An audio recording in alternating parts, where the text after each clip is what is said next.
I'm Benjamin Pardo, Director of Design for Knoll, and welcome to NeoCon in 2007. We're introducing products in 4 categories this year: in office systems, case goods, Knoll Studio, and it's the 60th anniversary of Knoll Textiles. All of these initiatives are built on the ideas of architecture and backed up in the ideas specifically of Florence Knoll and the planning unit. All of the briefs took into consideration these 3 important factors: workplace research, clean environmental manufacturing, and sustainable design. We're looking at a 2-station cluster of the Dividends Horizons product. Let's look at it broadly first, and then we'll spend some time looking at each of the individual aspects of the product. Really, the basic challenge is how to make a better workplace for people to work in that embraces a modern work style. On a macro level, it's also about embracing light. And how do you take that light and bring that light back into the workspace so that everyone can enjoy that? Early on in the process, Suzanne Tick came to me with a new textile, an open weave textile. And what it provides is an opportunity for both transparency, yet it's an enclosed environment. A person could be contained in a space, feel something that's their own, yet at the same time they could interact with other people in the office and have a sense of seeing through something.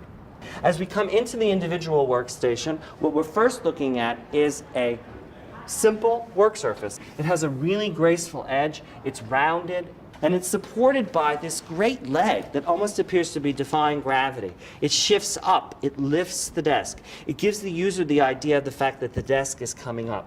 This desk, supported on one side by a leg, is then supported by this really fantastic credenza. There's a sliding door.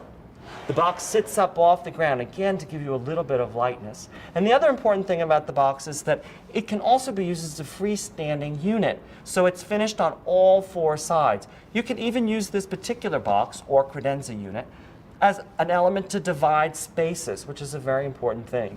We'll turn, and let's look at the overhead. This slides. So the idea of this storage is that it's an opportunity for a user to have things that they need access to all the time. This configuration is set up for 2 people, and 2 people that work in an interesting way in terms of planning. The first thing that you notice is that when I'm in a work situation, I look forward. I look forward at my colleagues, I understand the overall architectural space. I'm no longer penned up in the corner. In keeping with the open spirit of the product, the other detail that's important to point out is the leg. The leg form is set up that helps us support the panel and also supports the desk. But visually, when you're walking down the corridor, you want it to just be a single glimmer of light.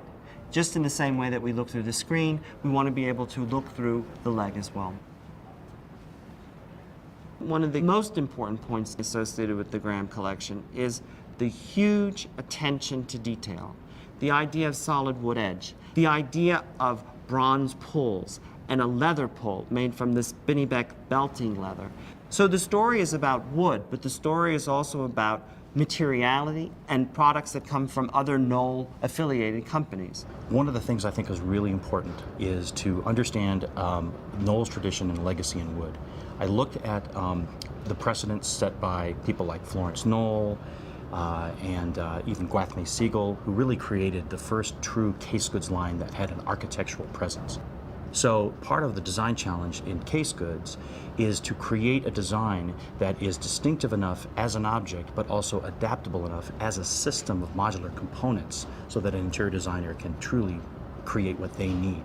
The product really divides itself into 3 specific planes. The upper plane that's made up by the credenza itself, the central plane, which is the wasted portion, the work area, and then the lower plane is the storage area below. The most visually present zone, the billboard, if you would, for the private office was this overhead cabinet. So the first area for us to really focus on was how could we create something distinctive, really a signature overhead, if you would, for the private office. This particular detail was really important for both Brian and me. What I'm addressing here is the idea of the open end and the opportunity to have a cantilevered shelf. It carries the eye all the way across, and sometimes quite literally right out the window, so that the architecture becomes part of the furniture and there's a dematerialization between one and the other. Another important point to discuss is the Green Guard certification of the product. It was an original part of the brief.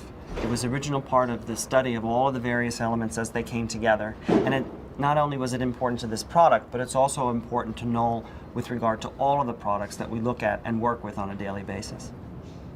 Ross Lovegrove's association with Knoll goes back to the late 70s. About a year and a half ago, we started a conversation with him to design a series of tables. Tables that were both desks, could be a conference table, could be a dining table. There were ancillary storage pieces associated with it, and there was also an opportunity for low tables as well. One of the really important things for us in the design process was that the product itself always shipped in a flat box. So that's great with regard to the top, but there becomes an issue associated with the bases, the tubular bases themselves. So they were all designed and engineered in a fashion that all of the legs can be turned and then brought back out to be supported. We can talk about the idea of a low casual table where you can keep reading material.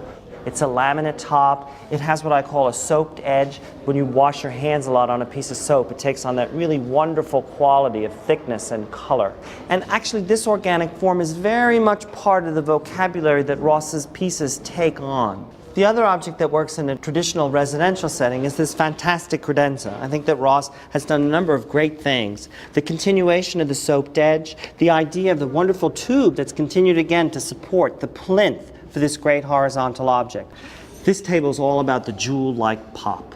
A fantastic, brilliant red in panelite, a honeycomb wave that runs through and gives all different kinds of reflection to the surface. It's a plastic material. It's 80% recycled. The edge is completely sealed all the way around.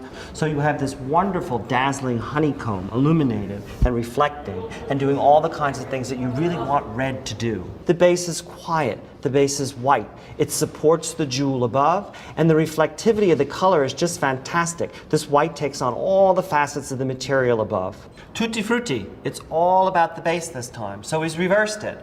The jewel-like top becomes the base itself. A wonderful palette of colors entwined like spaghetti, coming together to bring up and support this wonderful crystalline clear glass top. Ross's product for Knoll Studio is a 21st century product.